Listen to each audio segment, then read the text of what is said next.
So my grandpa just died and left me $10 million in real estate or a business. This didn't happen to me, but I did have someone call me and ask me, what do I do with these 269 properties that I just inherited? I'm totally overwhelmed. I don't know anything about real estate. What do I do?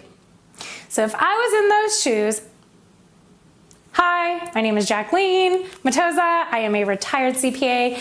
I've worked with billionaires, Fortune 25, family offices, and I quit my corporate job to help people learn more about money and what to do with it. So let's dive in on what I would do if I inherited this. Most people's gut reaction when they inherit a business or real estate is to sell. They're like, oh, I don't want the headache. I don't want to deal with it. I don't want any part of it. It's too much. They get overwhelmed. They don't understand. Sometimes they're poorly managed because the people are older and stayed in the business. So they don't know what to do. What I would do in that situation, first of all, do not sell ever. This is my number 2, but it should be number 1. But when I was writing this, I wrote it backwards.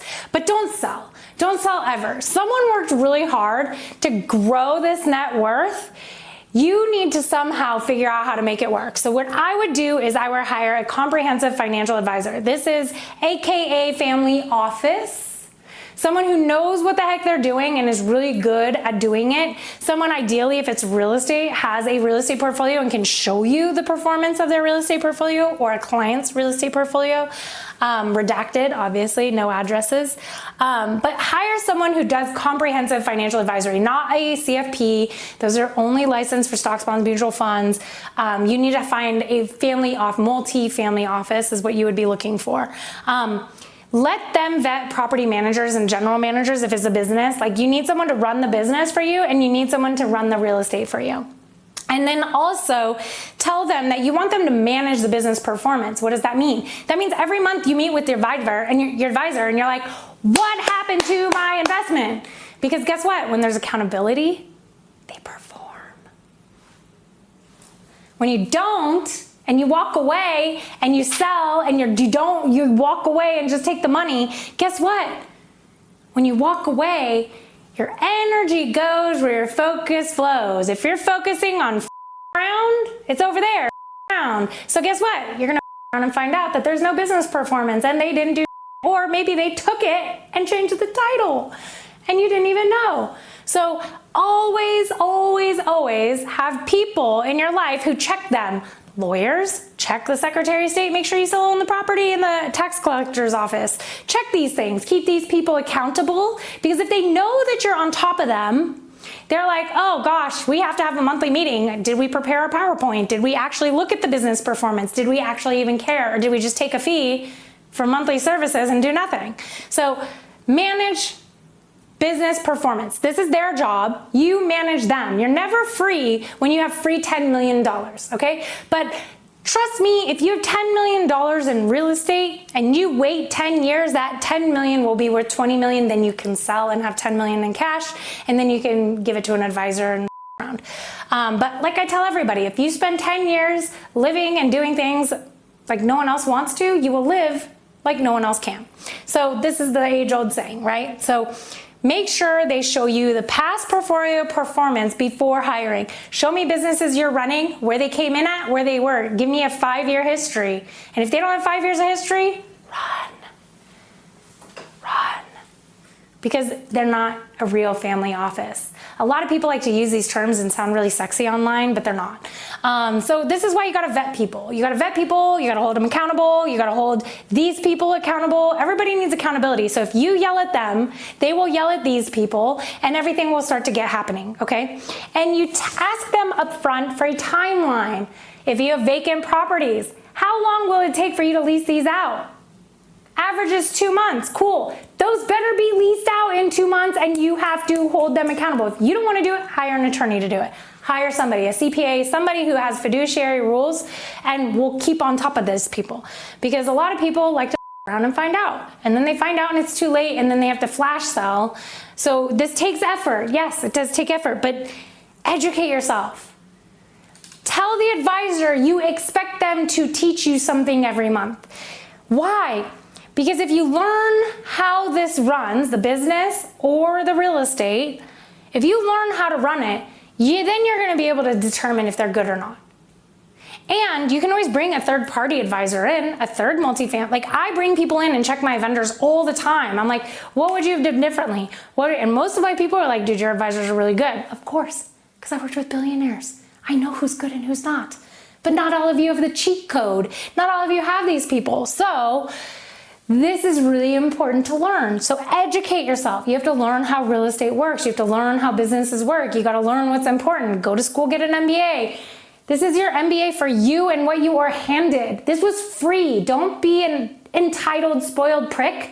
Learn how to do this, because honest to God, guys, like I deal with these people all the time, and I love the ones who want to learn, because those are the people who, when they die, there's an extra digit behind there. And it's not that you have to work hard. You make this person work hard, and you just hold them accountable. Because that's what rich people do. They have their monthly meetings, their quarterly board meetings. They go through and vet. And when they're not performing, they put them on a PIP, performance improvement plan. And when they fail the performance improvement plan, they already have someone lined up ready to go because they already brought that person in to vet them. What would you do differently? How would you do it? What would you expect to see for results? Business performance. Real estate business performance, whatever business. So these are all really important. And then fourth, because this is at $10 million, I would put a revocable trust in place, living trust, that converts to an irrevocable trust. Why? Because you need to be able to control these. And when you have an irrevocable trust, you lose control. And we don't ever want to lose control of something that's operating. But when you die, you want to move this to an irrevocable trust, because say you have 2 kids, now you want your 2 kids to take it.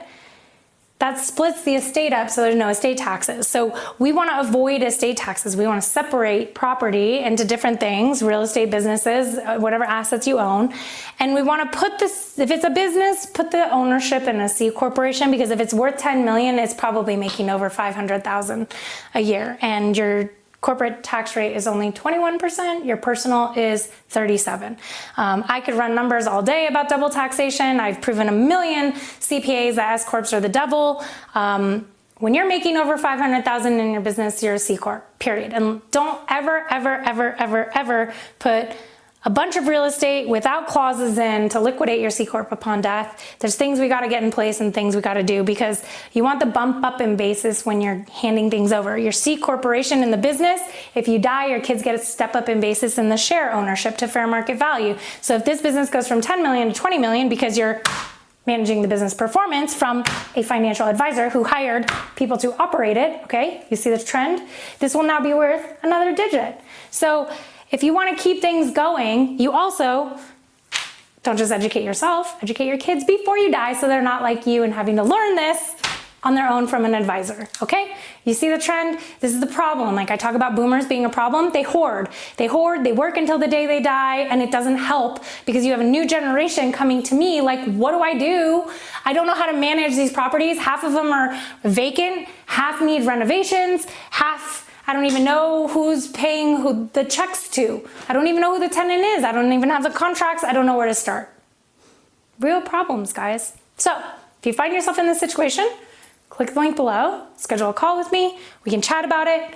And do not ever sell. This is how boomers have amassed 79%, and we are in the real estate, and we are in the biggest wealth transfer ever.